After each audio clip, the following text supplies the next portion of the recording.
I'm Thomas Gentry, the CEO here at California Computer Options. Welcome to our first webinar series. We're excited to have Huntress join us and their account executive, Ethan Tancredi, who's going to help us talk through the cybersecurity landscape and how businesses get attacked and lose data. Ethan, great to have you. How are you doing today? I'm doing great. Really excited to be here, Thomas. Like, one of the best parts of my job is to sit with partners like California Computer Options and talk through about the cybersecurity landscape. My background, I've been with Huntress 3 years, just over 3 years now. Before that, I was on the MSP side for 17 years. I mean, I started as a tech who climbed under desks, fixed people's printers, all of those things. But before that, I was actually trying to get my master's in ancient Mediterranean history. And so I love the ability to share knowledge and to teach. And it's one of the great things that Huntress encourages our company and employees to do is to advocate and educate people about cybersecurity, because we feel that not only having good tools like Huntress as a security platform or other tools that California Computer Options maybe is selling or providing in their services, but knowledge is a huge power, right? Like, you can't, like, being ignorant is probably the most dangerous thing at all, Thomas, I would say. Ethan, you're spot on, right? I mean, today we're going to talk through different areas of the organization and holistically some low-hanging fruit, some free tips and tricks to be able to turn that attack surface and reduce that risk to your organization. But let's talk through our agenda, Ethan. So we're going to talk overall cybercrime and some myth busting for our audience. Doing the basics is key, right? And we're going to walk through some of those just fine-tuned things that we can do to help to reduce that attack surface. And then people are your biggest asset. As we know, we're only as strong as our weakest link. That's applied in many areas of life, whether it's business, team building, and cybersecurity, alertness, and readiness of an organization. And then lastly, we're going to give you guys some free tips and tricks that you guys can apply today to your business to be able to help to reduce that risk. Yeah. And really the whole point of this, I'm really looking forward to it, Thomas, because it is going to be a conversation that we can share just knowledge without having to push product one way or the other throughout this whole thing. Like, that's the key thing that we're doing. So let's talk about that cybercrime and that some of that myth busting, because I think this is where I find when I go out there and I talk to businesses, and I don't know about you, but like, people have this belief that hackers are like that nerd, that guy who's wearing a hoodie sweatshirt and writing code in their basements. Do you encounter this kind of belief that it's like these single rogue wolves kind of characters? Absolutely. I mean, I think for people, cybersecurity and hacking in general is such a matrix type concept. It's this, person in a basement that's a nerd that's just ready to get their bank account information and do nefarious acts. When in all reality, it's much more complex and diverse than that. And we're going to get into that today. Yeah, it really, so that's like the first myth, that like hacking is a true business. Mm-hmm. And it's a booming business. Like, if there's a business leader listening to this on our webinar today, like, who wouldn't want to have 5x returns on their, top line over, 5 years from this graph? If it's small, I apologize. But this is some numbers on financial crimes of cybersecurity that is from the IC3, which is the FBI's the Federal Bureau of Investigation. They have a group, IC3. Pure call to action is cybercrime reporting and looking at those numbers and taking actions around those. And you can see in this graph, 2020, roughly it was just over $3 billion in losses that were reported. And by 2024, we're over $15 billion of losses. I mean, hacking is a business, my friend. It is a business, and there is a method and means and a playbook that people are using to be able to be effective out there in the environment. They're following different processes and procedures.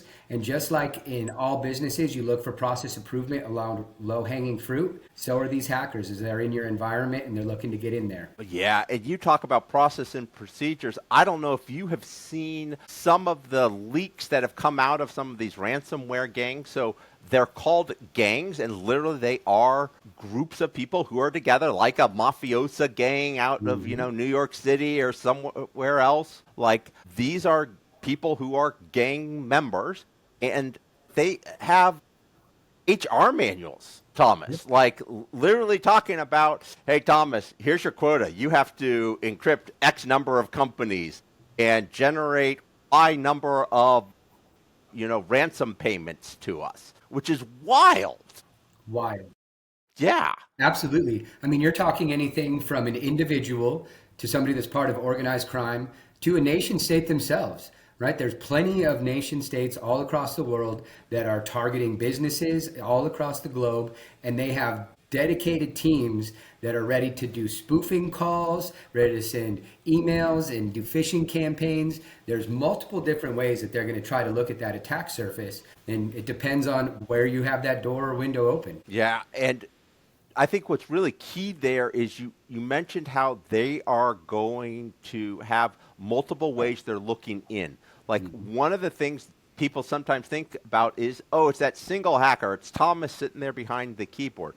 But like businesses, and I'm sure you get this when you are going out and talking to your clients, businesses, the most successful ones specialize. It's not, you don't necessarily be a lawyer who is a lawyer for everybody. Like you specialize in, maybe you're doing medical law or you're doing patent law, or if you are doing electrical work, you specialize in commercial electrical, right? Like the really successful businesses specialize. And that's what these threat actors do. They specialize in the types of, malicious behaviors they're doing, which is like there are ones whose whole job is to break into an environment. They're called the initial access broker. So they spend all of their time, how do I get a foothold? How do I get some sort of lever into this environment that then I can turn around and I can sell to you, Thomas, and be like, hey, Thomas, I got into this business XYZ. You can now do what you want.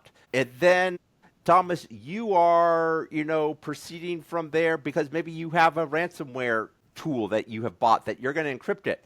But then there's somebody else who will go and handle once the ransom's, it's been encrypted, who will actually handle the negotiation of like who's going to handle the payments. It's crazy to see the specialization that happens in this industry. Ethan, you're spot on. I mean, as business evolves, so does the cyber and hacking community. These people are continuing to refine their processes.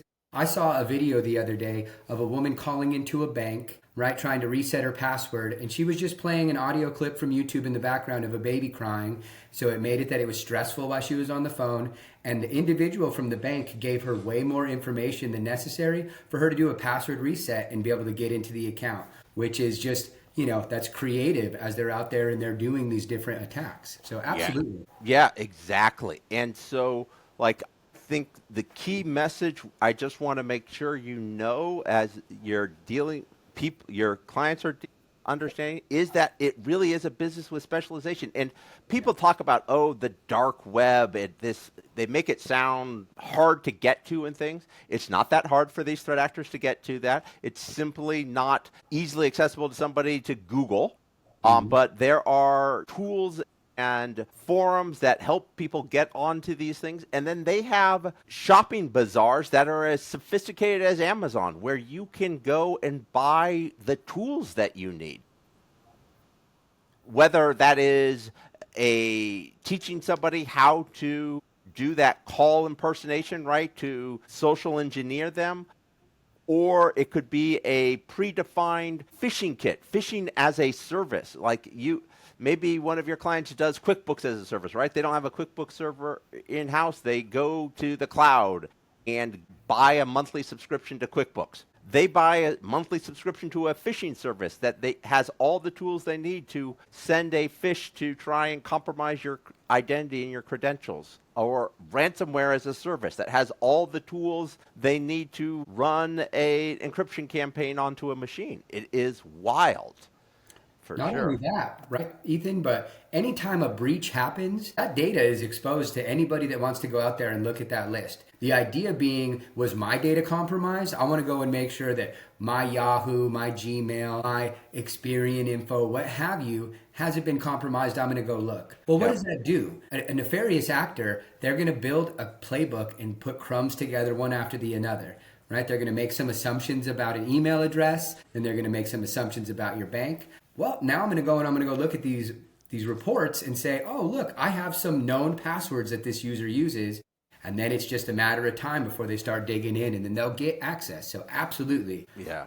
And like the cost of these is incredible of how high they are. Like we have the numbers up for the annual, but you can see, I mean, it's interesting of like, oh my goodness, makes the bottom of my stomach drop out. But you can see like the number of complaints actually dropped in 2024, but the amount went up that was lost. And so that shows that they're getting more efficient at how they are compromising people. And the number I last saw was it was about $135,000 was the loss in a business email compromise. So when an identity is compromised and they hack somebody's email account and they're able to perpetrate one of these frauds using email, where they might send a fake invoice or they might impersonate, right?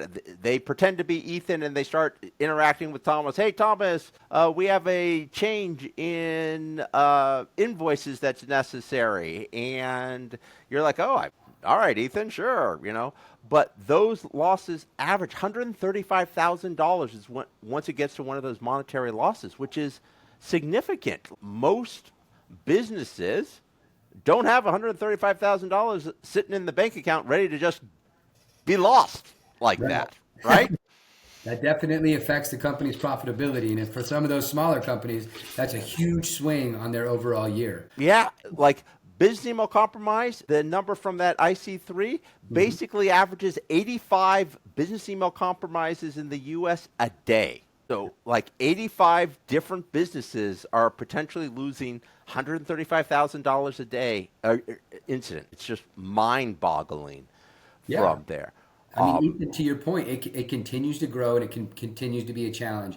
And I think for most consumers, most business owners, they think to themselves, my business isn't relevant enough to be attacked. My business isn't large enough to be attacked. And so at the end of the day, that is a huge myth, right? Just because you have, sub $1 million a year as you're operating, or whatever the size of your business is, there is something valuable within inside of your organization that's going to stop you from making revenue or expose a risk to your organization. So no business is too small. Yeah. And I think a lot of people approach this. The reason why they have that, oh, my business is too small, I'm a t-shirt shop, or I'm whatever they are, they think about it in the context of their local town or local community, right? Oh, well, in my local community, like there's even, Southern California where you all are, like there's a lot of people, but there's still limits to how many people there are. As soon as you go online, your community is the entire world. Like,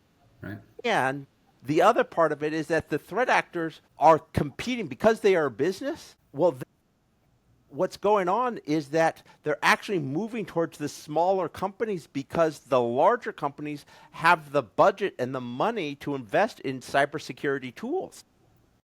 That's the hot button right there, Ethan. If somebody is putting up a wall, if they're putting up a defense, right? Why am I going to go try to break into a castle when there's a house that has an open door? Because the risk is much lower, the time to profitability is much quicker. So yeah, your small and medium businesses, those are the ones that are ripe for the picking. I agree completely. Yeah, and like even somebody who's like, well, I sell something, I sell the service. Like I had an HVAC when I was on the MSP side, I had an HVAC company who was like, I don't have anything of value. I go out and I service homes and fix the air conditioning in them and the heating systems. Like, what do I have of value? Well, first thing I told him was, do you have employees? And the guy's like, yeah, I have employees. They were a good-sized company. They were probably about 100 employees. I was like, well, there's 100 W-2s that suddenly are there. But also then they became a supply chain. Like, do you remember the Target hack that happened? Oh, boy, it's probably been 2018, I think. Yeah, when Target, but do you remember that hack that Target got done? Yeah, yeah. Do you remember where that came in through? How they got hacked? I believe it was through one of their vendors. It was their HVAC vendor. It That's was right. a quote unquote small mom and pop HVAC vendor in outside of Pittsburgh, Hmm. Pennsylvania. And they became the avenue because the threat actor had done that research, right? They looked, they got into their environments, they saw, oh, there are suppliers at Target. Well, now they become valuable just because they're a conduit. Right. They can help to open that doorway. And I mean, that's the reality of cybercrime. If you don't really look at the whole landscape, it's where is it interconnected and where does it disconnect? And just because your business, if you think to yourself, isn't at risk, what about your customers, right? What about your partners? At some point, your data is interconnected where it's passing through in one way or another. And all they have to do is find that conduit of a way to be able to pass through and put ransomware on something, malware, what have you, or even spyware, right? They're sitting there for long enough watching keystrokes, seeing how long it takes to get to the crown jewel of your organization. Time is Yeah. of the essence when it comes to that, you know? Right. Well, and like it is, and you're talking about those keyloggers and things. Hmm. One of the biggest threats Huntress actually sees is what we call info stealers, where end users do a Google search and are they do a Google search. I've seen all sorts of ones. The one that's popping up in my head at the moment, as I'm talking to you about, was somebody who was doing shipping containers. So their business was handling shipping, and the end user was trying to find the shipping schedule for the port of Savannah, I want to say, in Georgia. And they went and Googled it, and they landed on a page that the threat actors, they went and they do Google search. They do paid clicks, basically. They bump their search up higher, right? And so they made it look like it was the Savannah Port Authority page that the person landed on. But the person landed on a page, and suddenly it popped up a captcha, one of those things, hey, prove yourself you're a person. Yeah. But what actually happened was it was a keystroke that they ran some malicious commands on their machine so that it would steal all of their browser information, their passwords off of it because they wanted to pivot further. Right? It's a crime of opportunity, as you were saying. Yeah, I mean, absolutely. So, I mean, we've really kind of talked about the evolution of cybercrime, right? From simple brute force attacks and the different things that we've been able to do over time to prevent that. But now, as we really sit back and we think about, the small, medium business market and how we can help them between not only us as an MSP and the tool sets that we have, but when we talk about Huntress and your capabilities, let's take a look at the next slide and kind of continue on of that low hanging fruit, right? Yeah. Well, this is what becomes so important. Why I think partnering with an MSP like California Computer Options is so key because you need somebody to do the basics.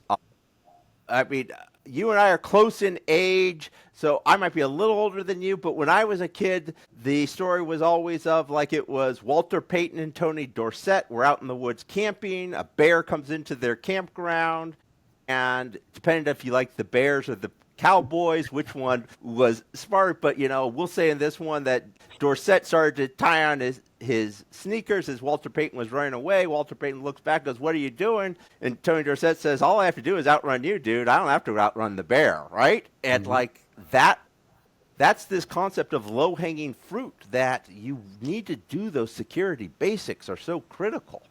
Right. And I mean, to your point, Ethan, what I really want SMB owners to really think about is no, you don't need to be the most secure organization on earth. That's not what we're advising.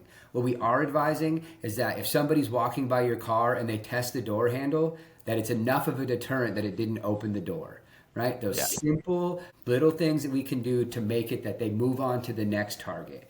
Because as soon as that door handle opens, now we have no idea where it's going, right? It could be something that's completely cripple your business, affect all of your customers. And that's the bad thing about it, is it's not until the whole incident is complete and you're actually doing your cybersecurity review of what happened that you figure out, wow, this is what happened if I would have just made, had my MFA configured, if I would have just patched that server when Microsoft did their Patch Tuesday 3 months ago. Yeah, well, and to your point about, that door handling, right? That door rattling, that's actually what our SOC team calls one of their detections is we are detecting the door rattlers as they go through because do you need all of those exposed services that are through a firewall that are publicly accessible to your office? This is where working with you, Thomas, and your team, I'm sure you guys could talk about it hey, do you actually need this service exposed? Is there a reason that we're exposing? One of the ones I saw over and over again was some businesses who wanted their closed circuit TV systems exposed on the internet. And I was like, why? We could develop ways to get you access without having to open it up to the whole world type of thing. And right? Those are just crazy things that people do for there.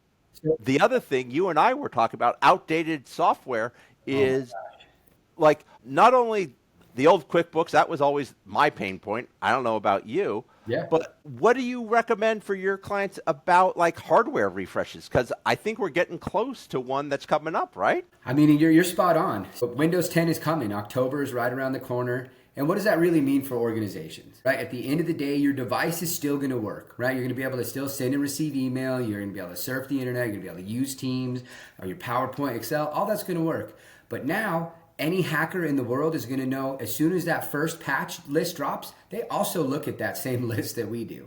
And they're going to say, awesome, I'm going to go try this on 20 different businesses today. And anybody that didn't do that, that didn't move from Microsoft Windows 10 to Windows 11, they're going to be exposed. And that's the reality of the situation. It's just the ability for Microsoft to be able to provide that patching for those Windows 10 devices. It ends in October. So it's either that you need to be able to do an upgrade on the devices if your PC has that functionality, or you're going to have to replace some devices. And at the end of the day, it's an operating cost that's going to reduce the risk to your business. Yeah, and I think that's the key thing.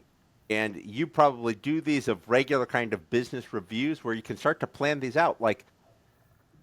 I always hated it with my clients where somebody wanted to replace all the PCs at once. I was like, that's such an expensive one-time operating.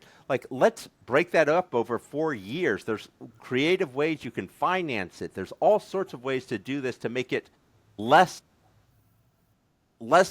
not to hit the pocketbook, right? Yeah, and I mean, Ethan, the reality is that any time that somebody's buying a laptop, a PC for their organization, it doesn't go against their operating costs, right? It's a capital expense. So it's something that's not going to affect their P&L, and it's something that's going to keep their business up and running and secure. So from an expense relevance, it doesn't have it, right? It doesn't sit there. If you have shareholders that are looking at your company that are, wanting to make sure that we're as profitable as possible, it's not going to affect the bottom line. And then to your point about the phased approach, I also like taking that because one, that still affects your cash flow, right? The money just does not come from anywhere. Right, exactly. So it does affect your cash flow. And at the same time, it allows not only yourself, but then your MSP partner, whether it's California Computer Options or one of the other many ones out there, that you guys are able to actually partner together and do it in chunks that make sense. Because you're talking about multiple different things, right? You're talking about moving user profiles, setting up SharePoints. And so making sure that you're doing it within a timely manner and rolling it out where you can actually take small, effective bites out of that move is the way that we would always recommend doing it. Not finding yourself in September saying, we have 30 days until we're open and vulnerable, right? Right, exactly. That is the worst way. And so being proactive is so key. And I know you mentioned about that whole MFA, so multi-factor authentication, but I'm going to harp on this one just because it's my pet peeve that I definitely got pushback. And I don't know if your clients give you pushback on this, but I used to get pushback on the MSP side where people were like, why do I have to have some sort of, app on my phone that I use as a secondary authentication? I have a complex password. Do you get that pushback at all, Thomas, or are your people pretty well understanding the value of why multi-factor authentication is key? 100%. We definitely get that pushback. And unfortunately, what I've noticed over years in the field is that everybody's budget is much bigger post a cyber incident. And I've never understood that, right? It's like, let's do it. Let's be proactive and apply 10% of whatever that cost was on the front side and knowingly secure our organization rather than leave that variable, leave that risk that, yeah, we may or may not get exposed, but instead of spending $10,000 a year, oh, I just paid someone in Ukraine $500,000, right? Like, Yep.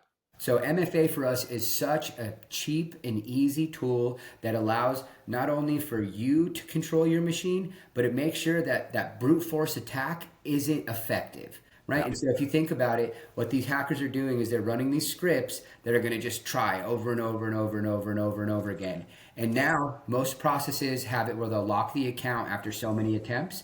But for the ones that don't have it, brute force attack is eventually going to be effective. And Yeah. especially if, to kind of circle back, they're going and looking at that Experian report, if they're looking at those other breach data points and they have some passwords of yours in the past, that cuts down that list of what could potential password could be. So MFA cuts that risk right out of there. Yeah, exactly. And so, I mean, it's not on our slide deck, but this is one of those things where I do talk to people about the importance of a password manager as another kind of low-hanging fruit. That way you don't have to remember a complex password. You can have unique passwords for every website instead of everything being, spring 2025 exclamation point as your password. Like threat actors love that because eventually there is a data breach happening on a regular basis where username passwords are going to be lost. And if you reuse a password, to your point, they're going to take that, put those into their brute forcing and see, can I get somewhere else? Can I pivot? I mean, that's a great point. One of the things that we run into when we talk about password management, especially going into these different businesses, there's really two that always seem to come up over and over again. A Excel file with multiple passwords saved on somebody's desktop, or they're using the password manager that's on their Safari, Google, whatever browser that they're using. Can you talk to a little bit about why that brings the risk to the organization? Oh, yeah. So the Excel spreadsheet actually makes me quiver a little bit because like a threat actor, one of the things they will do in that playbook that they have, they are trained for how to get into an environment and exfiltrate data. And one of the first things they will do is actually run searches and queries trying to find anything with the word password or variations of it. I did have an MSP who was alerting it was a law firm, that, hey, you have a lot of files with the word password in it people are using, and we need to stop that. We need to move to password managers. The law firm was like, oh, well, how could we name these so that people wouldn't find them? Which that is not the message to get. In an Excel document, that document can be grabbed by a threat actor because just like you open it, they can open it. They can look at all those passwords, copy it, take pictures of it, what have you, exfiltrate it. And then the browser ones, these info stealers that drive by, like that fake CAPTCHA, what they are trying to do is harvest what's in that browser password because it's not encrypted in the same way that a true password manager is. That's and right. that encryption is key to it. Ethan, it's literally just saving the data. It's not protecting it in any way. It's literally like Notepad sitting on your browser, saving username and password. There's no protection behind it at all. It's there just for ease of use. And if it's easy for you, it's easy for the hacker if they get access to the system. So I agree completely. No. And then the last one I talked about is this assets missing security tools. Like that is so major. I know when I was out at my MSP, this in particular, like COVID, like there were, shortage of computers. People were trying to work from home. People ran out to Best Buy, but like I couldn't get my security tools on them. And suddenly, Thomas, you're trying to do work and I'm trying to hey, what is this new computer? Like that has so much risk from there. Yeah. And it is. It's a big one. Ethan, let's pop to the next slide. Yeah. Let's talk about those users and employee engagement. Yeah. Yeah, I mean, at the end of the day, right, we kind of talked about it a little bit in the beginning. Our people are our biggest risk, right? I mean, the tools that we bring in, if we're not using them correctly, if we're having our people click on, phishing emails, if they're answering phone calls and providing information over the phone, all the time these hackers are continuously evolving their methods of gaining data to get into your system. So, I mean, when we think about it, it's really about creating a cybersecurity environment inside of an organization where everyone knows the importance of it. And it's not to have this mindset of, oh, we need to stay super vigilant. We're going to be under attack like you're in a war zone. No, right? But it's at the same thing like when you get out of your car and you're walking into the mall. Do you grab your wallet and your glasses and you lock your car? It's the same idea, right? Just being aware of your environment and making the hard left instead of the easy right. Yeah. And what I would say about that, couple things. One is you're totally right. Like there was a company I worked at, and we called it making the people the firewalls of our company, right? Like a firewall, for those of you who aren't technical, that's this little box that Thomas and California Computer Options will put on to harden your environment so threat actors can't get through. It's one tool in that multi-layer of cybersecurity. But like people can become that firewall because they can be trained if they have memorable security awareness training. Like now we've all had boring training. We don't want boring training that people just like pass on and are like, oh, okay, whatever, right? I got an 80%. I completed it. Yes, yes, yes.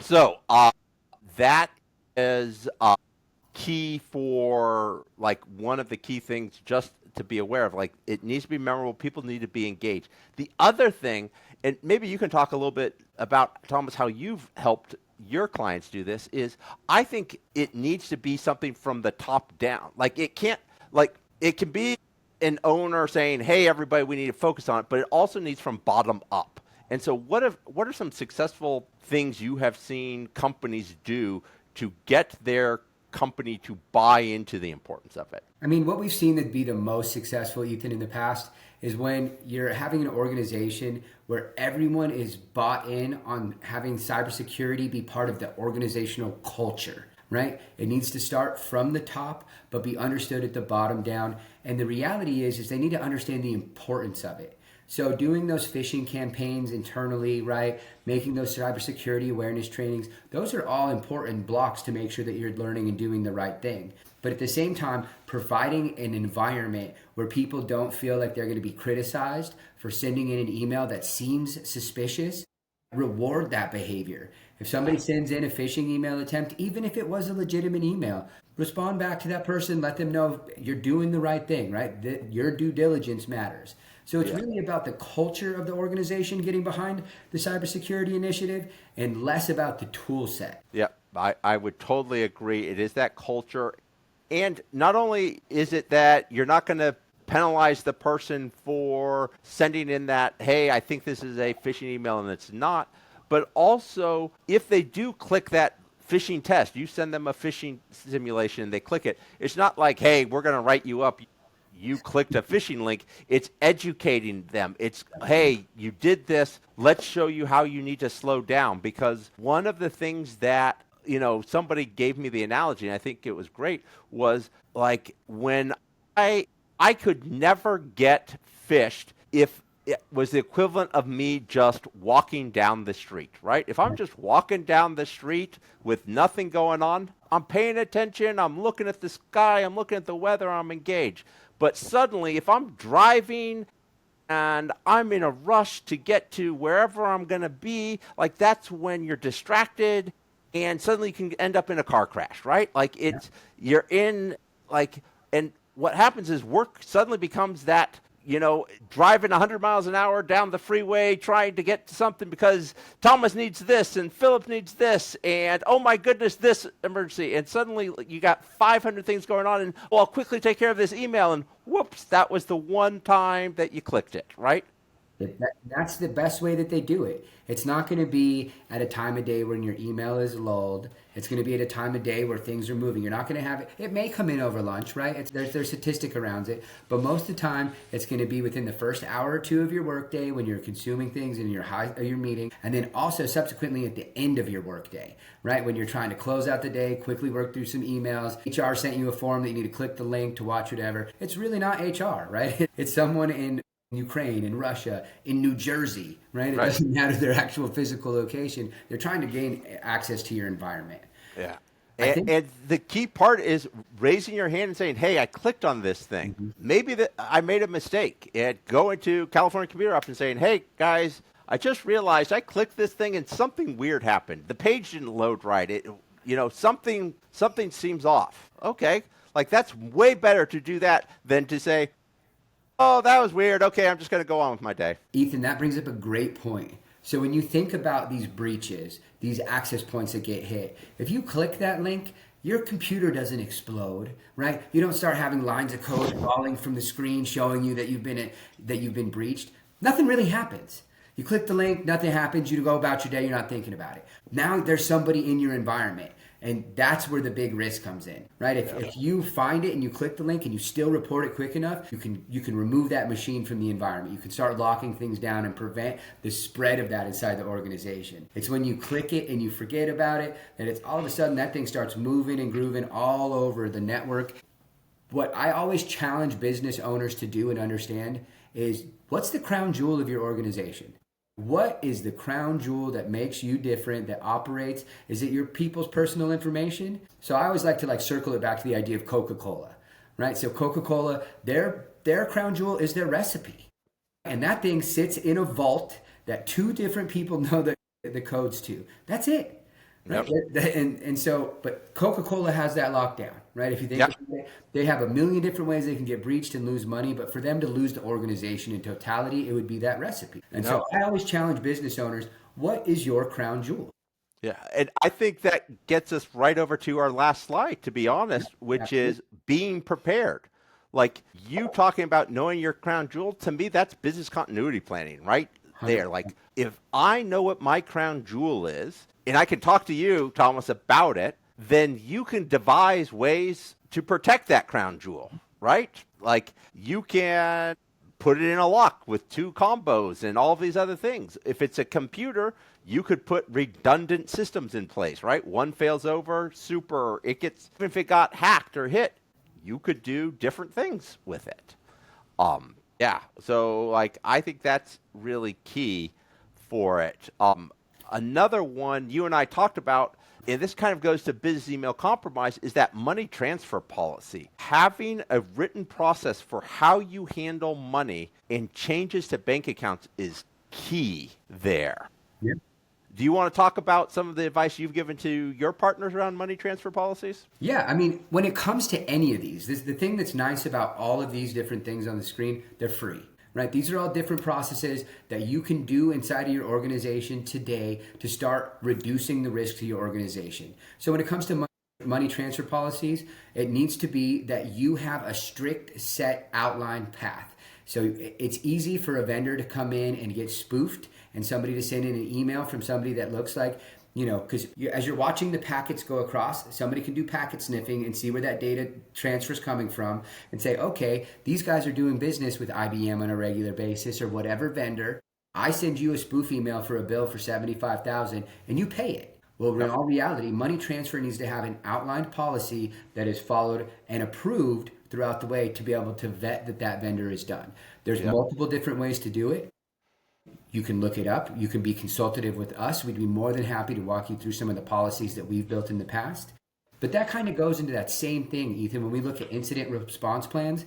Okay, we've been breached, right? We've had an attack. What happens now? Right? What do we do today to be able to get the business be back operational? And at the end of the day, when we start thinking about it, there's tools and set for that. So if somebody puts ransomware on your server and says, hey, you can't get your information back unless you pay us $100,000, I tell them keep it, right? Because I have BCDR.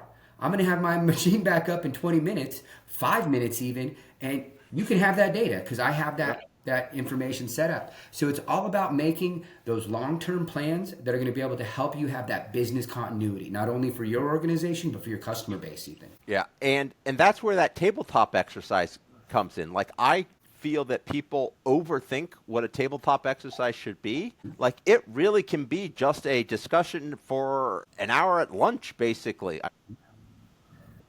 Maybe lunch is a bad example, but like a focused discussion where you just come up with an idea. Hey, what if this happens? What are we going to do? What if we suffer a fire, right? Oh, hold on. What are we going to do what's our business continuity plan? How are we going to respond to that from an incident standpoint? What is that crown jewel that we need to be protecting? What are the contingency plans we've put in place? Do we have key information stored off-site or in some redundant system? Because, our like I did one of these actually with a company that does they're a trucking business. Not only do they sell and lease automotives or trucks to businesses, but they also repaired them. And we were doing a tabletop about, hey, what would happen if the internet went down? And they were like, well, for us, for our actual day-to-day, wouldn't do much. And then but they had stakeholders around the table, and the head of their mechanics group was like, what about my guys? And they're like, what do you mean? He's like, well, we're looking up online all of the schematics for the engines and stuff we're repairing on the mechanics. Like, we need internet. And so, like, that was the aha moment of like, oh, what we actually need to do, because then it became into, then the owner was like, oh yeah, that's actually our most profitable part of the business, was our mechanics and what they're charging for time and material and all of that, right? And so we were able, as their MSP, to say, super, we're going to put together some hotspots that could run off of, some out in the mechanics shop. So even if they go offline, we'll get you some iPads. But like, that's what a tabletop can do to help you game plan those things. And Ethan, to your point, right? During that tabletop exercise, they were able to identify their organization's crown jewel, right? Yep. And that is the thing that's important. Folks, one of the other things that we really want to spread the awareness of is, too often when these breaches happen, organizations want to keep it away from public eye, right? We don't want anyone to know about it. We're going to pay the ransomware. We want to keep it quiet because we don't want anyone to know what happened to us. Well, I can understand that from business continuity sense, right? You don't want to look like you weren't prepared for something. But I want to change that thought process, right? If you had something happen to you and you don't report it, no one's aware of that, right? So that means that there's a nation state, there's a hacking group, there's an organized crime syndicate, or there's just a nefarious, skilled hacker out there that's been able to do it. And so if that does happen to you, the last column you see here is www. Now that is the FBI's cybersecurity team. Report the incident to them, so that way that can be investigated, noted, and shared across the community. So we help to learn and reduce from that risk holistically. Yeah. Just like we share information, the bad guys share information. They're more so willing to do it than we are. And so we need to change the thought process and really move the needle on sharing that experience. And you might go, I quote unquote, I only lost $5,000, whatever the loss is. But what you don't realize is, by reporting to IC3, they're actually keeping a database on the back end and linking, oh, you lost IC3 to this threat actor group. Because once again, they're organized crime, that they are tracking those groups. And so what I was actually talking to a law enforcement person down in Louisiana, and he was like, yeah, we had an incident with a local business. We got them to report to IC3. Well, their report, and he said it wasn't significant. It was like $5,000. He was like, but it put over the total losses that were attributed to that one group to make it a federal felony type crime that suddenly the FBI could then take action and do takedowns.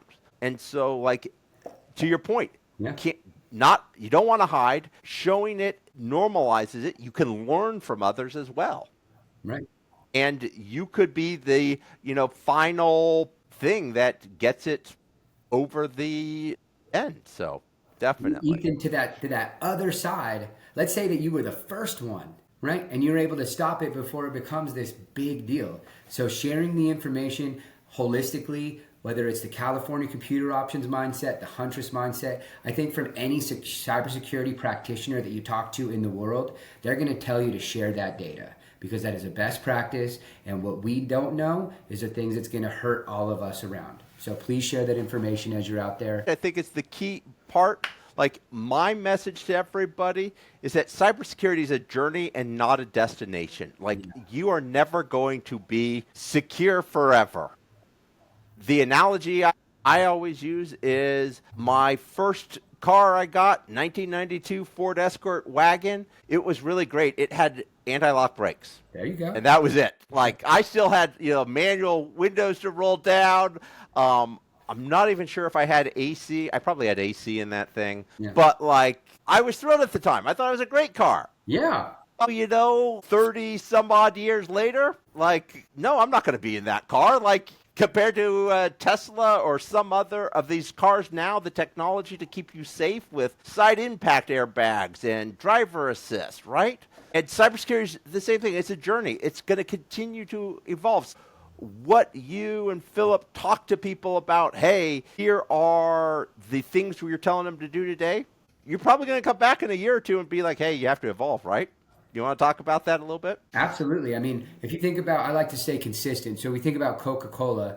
Do you remember for years they were trying to continue to hold the market space? Pepsi came in, they started to take their space, and then all these other soft drinks came out. Well, then in the 80s, right, there was the diet craze. Everyone wanted to be in shape. That's when that whole philosophy changed. Diet Coke came on the market, right? It was an evolution of that product. And what it did, it made Coca-Cola stay relevant. Same thing with Budweiser, Miller Lite, those light beers, all of those things started to come out. These products that we've known forever, these American staples, if you will, you have to evolve. And that is the same way in your cybersecurity landscape. The things we're doing today, we're blocking and tackling things that we know of and we can prevent. Now, there's millions of bad guys and girls out there that are trying to attack organizations. As we learn from that collective data shared, we're going to be able to create new tools, new ways of preventing attacks. And so, Ethan, to your point, it's a journey, right? Doing the right thing today, reporting the incidents that happen, doing MFA, setting up that incident response plan, knowing where that low-hanging fruit is, storing passwords the right way. The things that we can do today, they don't necessarily need to be these multi-million-dollar things that we're doing, but they are the right things along the path. So yep. Ethan, thank you so much for taking some time out to join us today. I appreciate you educating not only myself, but our customers. I've had a great fireside chat with you. And everyone that's listening, feel free and give us a call at 888-804-1677. Email us at philip@computeroptions.net. If you have any questions about your cybersecurity landscape, reducing the risk to your organization, we'd love to learn about what you're doing today and help you to create some of these different policies and procedures to identify your crown jewel and prepare yourself for any incidents that may happen in the future. Ethan, thanks again for joining us. And before we close it out, do you have anything that you'd like to leave us with? No. Definitely get engaged with Thomas and his team over at Computer Options. At California Computer Options, this is going to be key to making sure you're taking that next step, and it can help you do those cybersecurity basics that we talked about, because if you can get the basics done, you're going to be putting yourself up above, those others who aren't. And that's key in this day and age, is keep doing the basics and keep moving forward. Awesome. Ethan, thank you again. Everyone, thanks for joining us for our first webinar series here at California Computer Options. Join us next month. We'll be sending out some information about our next series. And until then, stay safe and stay vigilant. Thanks, everyone. See you, everybody. Bye-bye. Bye-bye.